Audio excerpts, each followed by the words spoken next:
With each additional entry into a franchise, expectations are laid out to fix the mistakes of the previous entry. Plot holes need to be filled, complaints need to be addressed, and a new version of the same world needs to be created in order to entice fans to enter into that same universe again and again and again. Solo, a Star Wars story, tries to address the problems laid against the newer entries of the Star Wars universe.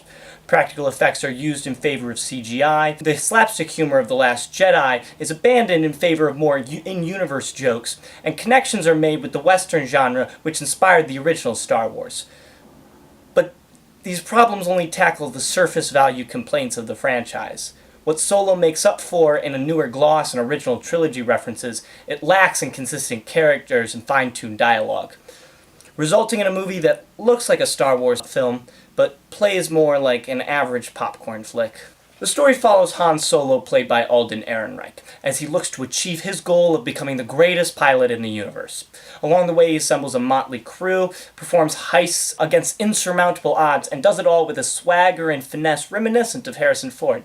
Ehrenreich does an impressive job in the role as Han Solo. It is difficult to play a character already performed by another actor, and even harder when the character is as iconic as Han Solo. Ehrenreich avoids imitating Ford and instead embodies the spirit of the character. He doesn't necessarily sound or look like the original Han Solo, but 30 minutes into the film, I was impressed with how well he was able to remind me of a young Han Solo. The rest of the cast supports Ehrenreich admirably. Woody Harrelson and Emilia Clarke feel quite comfortable in their roles, and Donald Glover's Lando Calrissian almost steals the show, as his demeanor and intonation are eerily reminiscent of Billy Dee Williams. The film starts to fall apart, however, as the characters begin to open their mouths. Exposition riddles the film as each character details every piece of information that comes to their head.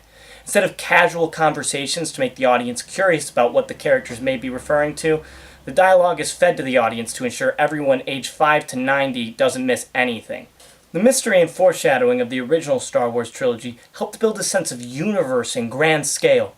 Characters are hidden behind small patches of dialogue. Jabba the Hutt isn't even revealed till the third film. Solo forgoes this strategy in favor of revealing all of its cards. Every character knows each other, and many of the secrets presented at the beginning of the movie are revealed within the film's running time. This makes the entire universe feel really small and played out. The film ends with the clear intention of a sequel or further universe to expand into, but all I could ask is why. It had already felt like I'd seen most of everything.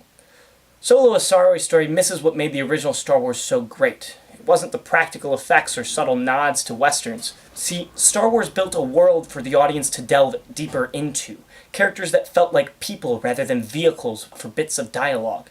If Disney wants Star Wars to capture the magic it once held in the cultural landscape, then they can't just look at the surface problems.